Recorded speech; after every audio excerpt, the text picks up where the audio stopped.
Et là, pour moi, ça a été vraiment magique de voir la future maison s'envoler. Alors Chloé, en fait, au décollage de la fusée, super concentrée, mais aussi tellement contente. J'étais obsédée par les vibrations de la fusée. On a beau faire des simulateurs, les vibrations, il n'y en a pas dans le simulateur. Mais j'étais en premier lieu très très contente. Over. Merci Lana. En fait, il y a beaucoup de découvertes qui ont été faites grâce à la pesanteur. Et en fait, un des exemples, c'est que le corps humain il vieillit beaucoup plus vite quand il est dans l'espace. Et du coup, en fait, on est des bons cobayes pour que les médecins puissent comprendre les maladies du vieillissement. C'est-à-dire que quand je vais rentrer, les gens vont me dire «Oh, mais t'as le corps qui a vieilli de 10 ans d'un coup». Et du coup, les scientifiques ils peuvent faire des prélèvements sanguins, etc. Et comprendre comment le corps vieillit.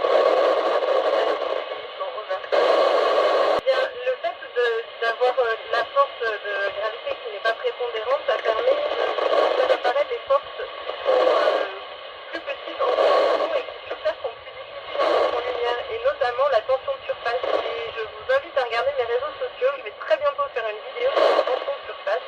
Et ça, c'est quelque chose qu'on peut mettre en lumière ici très facilement en micro-pesanteur, alors que c'est beaucoup plus difficile de le faire sur Terre. Over. Et Emeline, ça c'était un grand truc de savoir à quel moment je me suis dit c'est possible.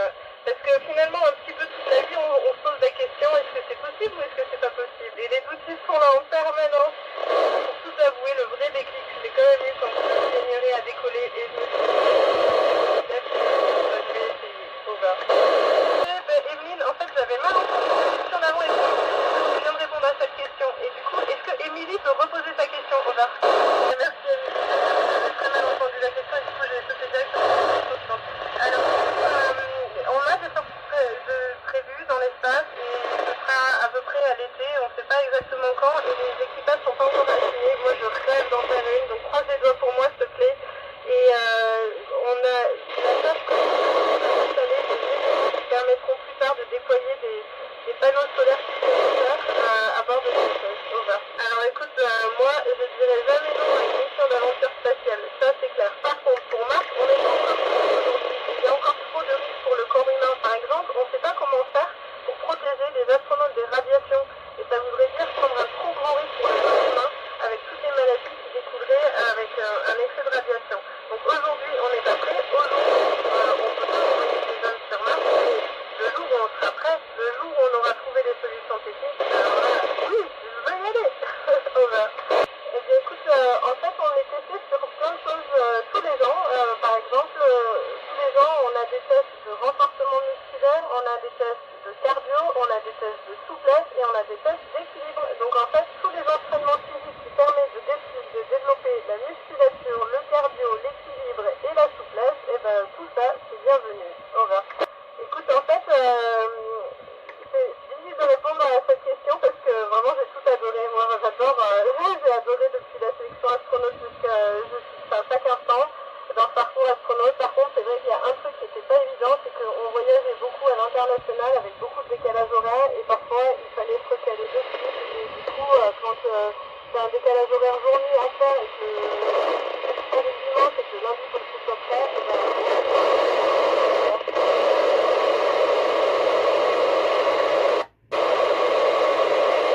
alors Clément, clairement, la chose la plus difficile à faire quand on est dans l'espace, c'est une sortie extravéhiculaire, ça demande une préparation incroyable, ça dure entre 6 et 7 heures et ça demande beaucoup de temps physique et pendant 6 à 7 heures, on peut boire qu'un seul litre d'eau, on ne peut pas manger et c'est très technique et très physique, chaque mouvement de la main qu'on fait, c'est comme si on avait une balle de tennis dans la main, donc ça c'est vraiment difficile. Mais je peux faire ça, croise les doigts pour moi que c'est over. Moi, il m'a donné plein de conseils, tellement c'est difficile de résumer un qui était donné aussi par tous les autres astronautes européens qui ont déjà voyagé dans l'espace, c'est de prendre le temps d'apprécier parce que c'est vrai qu'on est très très occupé ici et qu'il ne faut pas oublier que c'est une belle mission et qu'on peut prendre le temps d'apprécier chaque minute.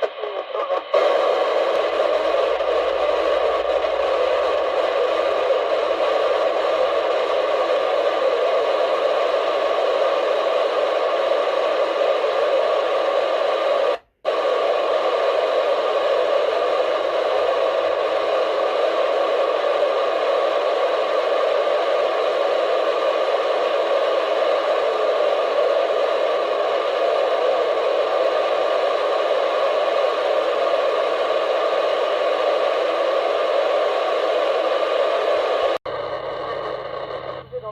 intervention, over.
Parfois aussi en rire, et c'est comme ça qu'on les vient.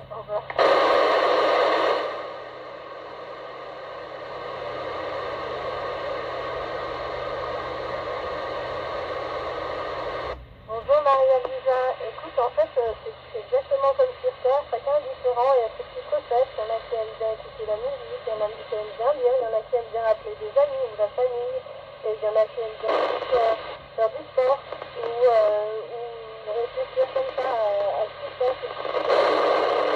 C'est pareil, moi j'aime bien écouter la musique et faire du sport, c'est mes petites recettes. Le milieu facial, c'est vraiment utile à l'extérieur de la station. Si le vide, on ne peut pas respirer. Avoir une station en orbite, c'est très complexe. Il faut créer une atmosphère pour pouvoir respirer. Il faut pouvoir recycler l'eau. Il faut pouvoir faire tellement de choses qu'il y a besoin d'une grande équipe pour pouvoir marcher tous ces systèmes. Over. Bonjour Elisa, écoute, ta question elle est amusante parce qu'en fait je dirais toutes les expériences scientifiques sont grivantes parce que tout est tellement différent sur ça.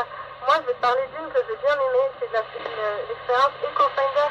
Et grâce à l'intelligence artificielle et à la réalité augmentée, on arrive à faire des échographies qui sont quasiment en autonomie et qui est mis en timeline sur Instagram. Tu peux regarder, c'est assez amusant mais aussi assez vivant, je veux dire. Over. Bonjour Esteban, la seule chose que j'attends c'est génial parce que par exemple manger avec la cuillère à l'envers ou alors faire le tour de la Terre en 90 minutes et puis pouvoir observer tous les continents, ça c'est génial.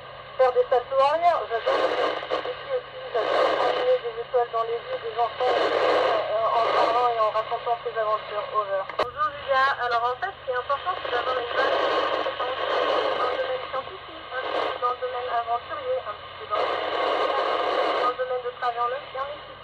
Et puis le plus important c'est quand même rester soi-même, ne pas oublier que tout ça c'est une grande aventure qui se vit en équipe. Over. Bonjour Léna, eh bien écoute, je vous dirais, ne vous posez pas de questions, allez-y, foncez. Vous savez qu'en théorie c'est possible tout ça, parce que vous avez des exemples de femmes qui ont réussi des aventures scientifiques incroyables. Et donc maintenant que vous savez qu'en théorie c'est pratique, je vous invite à passer à la pratique quand vous posez de questions. Allez-y, foncez. Over. Bonjour Iram, eh bien écoute, les doutes c'est complètement normal, j'en ai eu plein, des gens qui font des projets ambitieux, des grands projets qui sont difficiles, c'est normal d'avoir des doutes. Tout le monde a des doutes quand on a des rêves qui sont grands. Et donc il faut les accepter et puis travailler. Et il n'y a pas de secret, c'est en travaillant que les choses s'alignent petit à petit et qu'on arrive à avancer. Mais les doutes c'est normal, faut pas s'en vouloir parce qu'on a des doutes. J'en ai eu plein, c'est sûr. Over. Bonjour Nadia, écoute, avancer pour moi c'est